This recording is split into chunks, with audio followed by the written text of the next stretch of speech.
కేసీఆర్ ప్రసంగం అంటే ఒక బ్రాండ్. ఆయన వ్యతిరేకులు సైతం అంగీకరించే అంశమిది.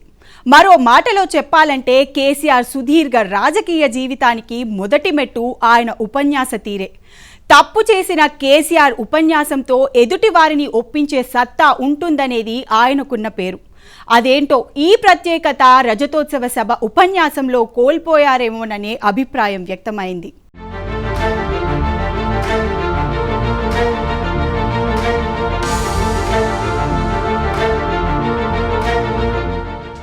బీఆర్ఎస్ అత్యంత ప్రతిష్టాత్మకంగా హన్మకొండ జిల్లా ఎల్కతుర్తిలో నిర్వహించిన పార్టీ రజతోత్సవ సభలో కేసీఆర్ ప్రసంగంలో ఎక్కువ శాతం స్క్రిప్ట్ కావడంతో ఆయన ప్రసంగంలో జీవం కనిపించలేదని పలువురు వ్యాఖ్యానిస్తున్నారు.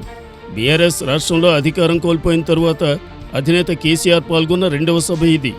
ఏడాదిన్నర తరువాత ఫక్తు రాజకీయ ప్రయోజనం కోసమే కాకుండా పార్టీ నాయకత్వం శ్రేణుల్లో నూతనోత్తేజాన్ని నింపేందుకు ఈ సభ దోహదం చేస్తుందని భావించారు. ఈ సభలో ఇతర నాయకులెవరూ మాట్లాడకుండా ఒక్క కేసీఆర్ మాత్రమే ప్రసంగించారు. సహజంగా కేసీఆర్ పాల్గొనే ఏ సభలో కూడా ఆయన ఒక్కరే మాట్లాడడం సాధారణ విషయమే. ఈ సంప్రదాయాన్నే కొనసాగించినప్పటికీ ఆయన ముందుగా రాసుకొచ్చిన దాన్ని చూస్తూ మాట్లాడడంతో ఫ్లో తగ్గిందనే అభిప్రాయం వినిపించింది. కేసీఆర్ ఉపన్యాసంలో సహజంగా ఉండే తీవ్రత తగ్గిపోయింది. తన ప్రసంగం చివరిలో పాత పద్ధతిలో మాట్లాడడంతో పాత ధోరణిలో సాగింది. చాలా కాలంగా ప్రసంగాలకు దూరంగా ఉండటం, వయస్సు కూడా ఒక కారణంగా భావిస్తున్నారు. ఏమైనా ఈ సభకు ముందు ఆయన ఏం మాట్లాడాలనే అంశంపై జరిగిన తెర వెనుక చర్చ ఫలితంగా అన్ని అంశాలు మాట్లాడాలనే ప్రయత్నం వల్ల స్క్రిప్ట్ తెరపైకి వచ్చినట్లు అంచనా వేస్తున్నారు.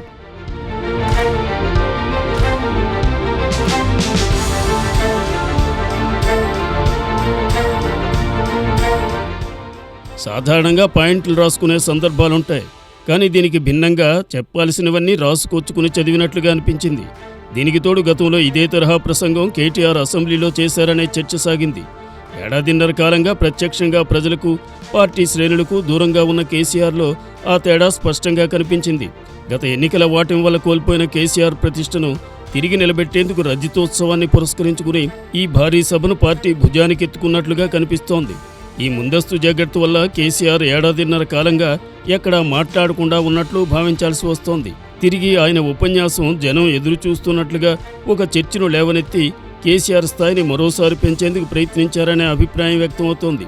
సహజంగా ప్రాంతీయ పార్టీల్లో నేత ప్రతిష్ట ప్రధానం కాబట్టి అదే ఎత్తుగడను బీఆర్ఎస్ ఈ సందర్భంగా ప్రదర్శించినట్లు భావిస్తున్నారు. ఏడాదిన్నర కాలంగా కాంగ్రెస్ ఇచ్చిన హామీలు అమలు చేయకపోవడం, పాలనాపరమైన నిర్ణయాలు, లోపాలపైనే బీఆర్ఎస్ గంపెడాసులు పెట్టుకుంది. కేసీఆర్ ప్రసంగంలో ఈ విషయం స్పష్టమైంది. కాంగ్రెస్ పార్టీకి పాలన చేతకావడం లేదనే ముద్ర వేసేందుకు మరోసారి ప్రయత్నించారు. కాంగ్రెస్ పాలనతో రాష్ట్రం అన్ని రంగాల్లో అధోగతి పాలైందని చెప్పేందుకు యత్నించారు.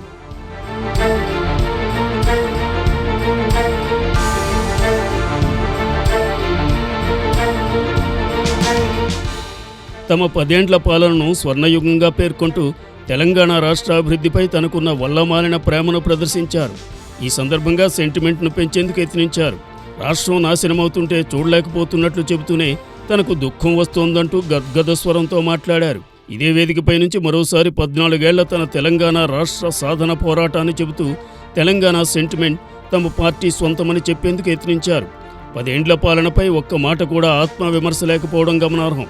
చివరికి కాళేశ్వరం అంశంలో కూడా అదే తీరు ప్రదర్శించారు. చివరగా బీజేపీపై తప్పదన్నట్లు విమర్శలు చేశారనే చర్చ సాగుతోంది. తన టార్గెట్ అంతా కాంగ్రెస్గానే ప్రసంగం సాగింది. బీజేపీని అంటీముట్టనట్లు విమర్శించారనే అభిప్రాయం వ్యక్తమైంది. ఈ సందర్భంగా నక్సలైట్ల అంశాన్ని తెరపైకి తెచ్చి కేంద్రం ఛత్తీస్గఢ్లో అమలు చేస్తున్న ఆపరేషన్ కగార్ నిలిపివేయాలంటూ కోరారు. ఈ సందర్భంగా అక్కడ జరుగుతున్న ఆదివాసీల ఊచకోత గురించి మాట్లాడుతూ ప్రజాస్వామ్యంలో ఇది కాదంటూ పేర్కొనడం గమనార్హం. అధికారంలో ఉన్నప్పటి కేసీఆర్ కంటే ఉద్యమకాలంలో కేసీఆర్ మాటలు గుర్తుకు వచ్చాయనే చర్చ సాగుతోంది.